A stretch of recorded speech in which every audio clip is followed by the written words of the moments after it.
Hey there, everybody, Mazrock here, and today is a big announcement day. May 31st, next week, for NA, day after for EU, is 9.2.5. They've announced it, it's coming out. They've added some new things into it that I didn't think that we were going to get, so very, very interesting here. Let's take a look, but before we do, please like, comment, subscribe. The end of the goal for 9.2.5 now is 2K subs. We're so close, and I cannot do it without your help. I'm flabbergasted by all of the support you guys have given me so far. Let's keep this channel going. I stream on Twitch. If I seem a little off today, I'm still going through food poisoning that I got late last night.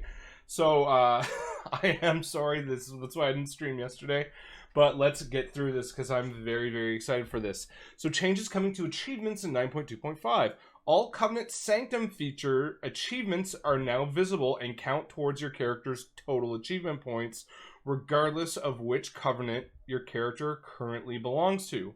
Nonetheless, all characters must belong to a Covenant to earn that Covenant-specific achievements. Very nice. Love to see it. Tower Ranger criteria now requires Jailer Gauntlet Layer 4, was 8 before for the Tower Ranger achievement, which means on 9.2.5 launch, I'll have the Tower Ranger, because I've got Layer 4 done. I think I did Layer 5. I was just getting lazy and kind of wanted to wait. Then I heard this was coming, so I got the rest done. Yeah. The Dancing Machine achievement text now specifies that the reward is a toy. This is for the new Dance Dance Revolution game in Darkmoon Fair, I do believe. Anima canisters required for the Call Ed shot now respawn after the general call resets and the slam debuff is no longer removed by immunity effects. This is for the achievement. I think it is in Sanguine Depths. Very nice little fix. Fixed an issue that was causing the Enlightened faction to not count towards Exalted Reputation achievements. I mean, come on. Fixed an issue that caused Azeroth at War achievements to not be obtainable by some players. Some nice little changes there. Whatever. Character achievement characters remove the experience point reduction that is applied to level 5160 characters while in party sync. This is nice if you're trying to finish off leveling with lower level characters. Very nice. Nothing else to really care there, but it's nice. Fix an issue that caused bone shields consumed by Tombstone talent to not reduce the cooldown of blood tap by the correct amount. So that is a very nice. So let's open up Blood Dk Talons here. We'll go to Wowhead. Come on, let's go. Why are you being this way? Like, why are you being this way, Chrome? I'm doing something here. So if you read the tombstone here, it's consume up to 5 bone shield charges for each charge consumed. You gain 6 runic power and absorb damage equal amount to 6% of your maximum health for 6 seconds. And the recharge time is reduced by 2 seconds on blood tap whenever you use Tombstone. So this really just allowed you to get a lot more Dancing Rune weapons because you wanted to use it with 5 to bring down your Dancing Rune weapon ability by 25 seconds with the legendary, but then with blood tap you get an extra, so this would be an extra 2 charges every 10 seconds off each charge. So yeah, that was really shitty that was happening, but very nice that was fixed. And Warlocks fixed an issue of Scouring Tide that granted both the death and survive effects of the ability. Whatever have you not, that's fine. This is where things start getting very nice. Players are now able to directly invite members of the opposite faction to a party if you have a battle tag or real life friendship. If you are members of a cross-faction WoW community, do expect these cross-faction WoW communities to start popping up a lot more. I honestly think that's going to be kind of the main thing that's going to start happening. And this is going to be a big way for people to say, because the battle tag only has so many people that you can be friends with. This really allows for a lot more to open up. I really, really, really, really hope this leads to cross-faction guilds. Seriously hoping, because I want to be a Dark Iron Dwarf on more than, like, I want to be a Dark Iron Dwarf. Just let me be my Firebeards and I'm happy. And let me play full Horde. Really, it's pretty basic. Pre-made groups in the group finder listings for Mythic Dungeons, Raids, or Raided Arenas RPGs are now open to applicants of both factions, though the group leader may choose to restrict the listing to same faction applicants if they so choose. Whatever, leave it in there. Doesn't matter. I just think this opens up the player base to so many more people. It's going to be so nice. WoW communities now have the option to be cross-faction, while guilds remain single-faction. Please change this. Come on. Be guild. Like, just make cross-faction guilds, man. Let us play with our friends. Random match-made activities like heroic dungeon skirmishes or random battlegrounds will all remain same faction. Whatever, don't care. There is a list of there's a list of stuff that will remain single faction, just due to the differences between going in as an alliance or horde. Although there's probably some fairly easy fixes there, but whatever. Cross-realm raiding is now available on Mythic difficulty. Let's talk about that one for a quick second. Hall of Fame, Sepulcher. There we go. Because I checked this the other day, and on the Alliance side, so this is going to be really interesting to see, there are now 18. Since I made my Hall of Fame video, there's only 18 that have done it. So honestly, we're going to see this fill up, and I'm glad to see that they are just straight up addressing this. Cross-realm rating is now available on Mythic difficulty. That is just chef's kiss, love it to death, want to see it happen. Mythic Plus, cross-faction instances are available for the Cryptic Hero achievement, so that now requires Mythic Plus rating to the top 1% of all players within your region.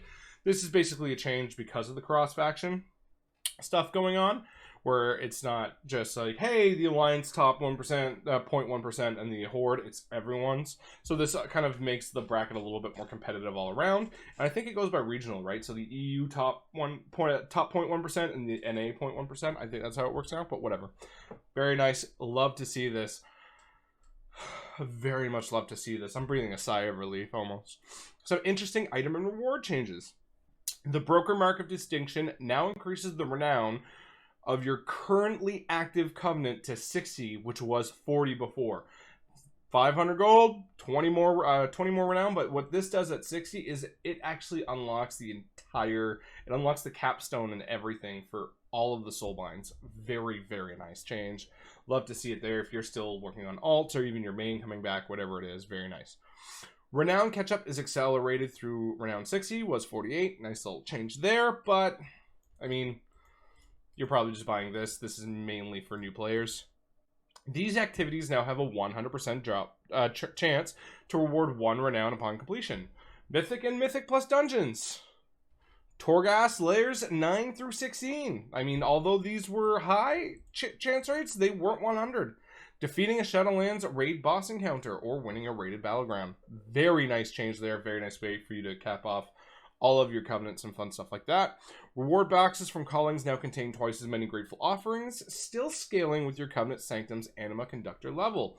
Love to see it. Zerif Mortis weekly quest pattern within patterns now rewards grateful offerings.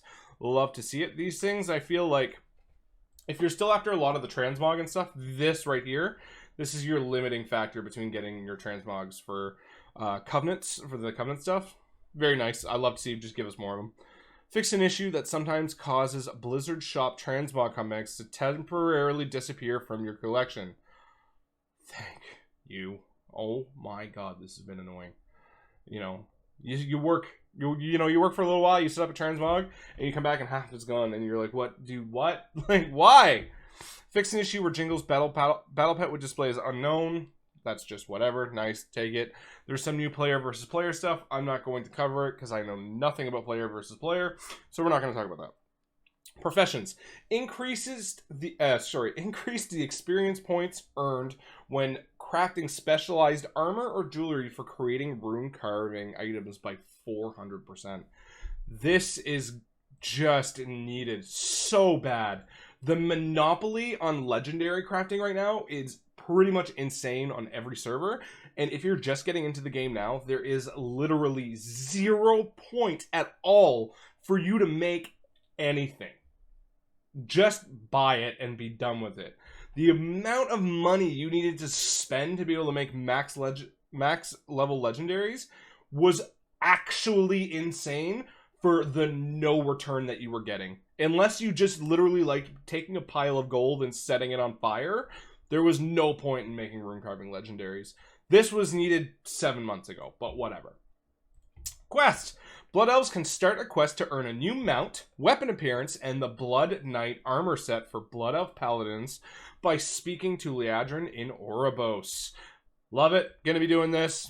Level 60 and Exalted with Silvermoon. If you need to get Exalted with Silvermoon very quickly, go buy a Silvermoon Tavern in Silvermoon and go run some old dungeons. Just crank them out. You can get them done in pretty much no time at all. Once you've done your 10 instances, find a different old dungeon, go do something else. Boom. Exalted rep with Silvermoon. But really not that bad. Although, don't you start with Exalted with Silvermoon, or do you only start Revered? Can't be that difficult. Whatever. Dark Iron Dwarves can start a quest to earn a new mount and weapon appearances by speaking to Anvil Thane Thurgoden in Shadowforge City, Blackrock Depths, accessible by the Mole Machine, requires level 50. I think this also requires you to have the Heritage Armor unlocked, so if you've only ever boosted a Dark Iron Dwarf, now this is only what I've kind of read, so I don't know what's going to be true, but do make the primary assumption, be safe, that you need a level 50, which is not hard to get.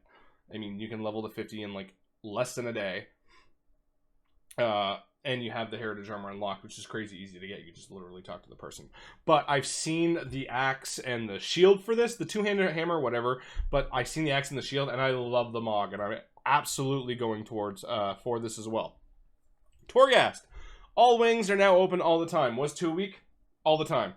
Perfect. Love it. You're never, ever going to see anybody go into Mortregar unless it's for their flawless achievement. Honestly, you are going to see just what... They're going to see what wings... I think this is what's going to happen. They're going to see what wings are popular, even though it's Torghast and none of it's popular, but they're going to see what ones, like, people just went into the most, which is the easiest. Which I'm pretty sure they already have some data there. Then Coldheart Interstitia, you're going to see like literally nobody go in there because that place is a nightmare. Layers 8 are now unlocked by default. 9 through 12 are unlocked by completing layer 8. And layers 13 through 16 are now unlocked by completing the previous layer. Whatever, that's fair. It's Torghast. It's not that hard. Be a tank. No, but it's not that bad. All searched out, and then there's user interface and accessibility. I really don't know what a lot of these things mean, so I'm fine. But cross-faction, oh my god, cross-faction rating. Like I said, I'm getting over food poisoning here, but then this had to drop today. The Death Knight stuff, like, what are you excited about the most? I'm so happy about cross-realm mythic rating. I'm so happy about cross-realm, cross-faction play becoming a thing. I want to play Dark Iron Dwarves way more after having leveled up my Holy Priest, and like I do have a Paladin, the Dark Iron Dwarf Paladin sitting there. I kind of want a Death Knight as well because Death Knights are fun. I want to be Dark Iron Dwarves more, but they need to make cross-faction guilds really be a thing before I can actually like dig into it. But I mean, I'm open to possibilities. I'm open for things to happen. I wasn't expecting this to happen, but that is next week, May 31st. We are probably going to be getting a long maintenance for this, but what part of this are you excited the most? Let me know down in the comment section below. Please like, comment, subscribe, all that fun stuff. Thank you very much for listening this long. Are you excited for 9.2.5 as much as I am now? Woo!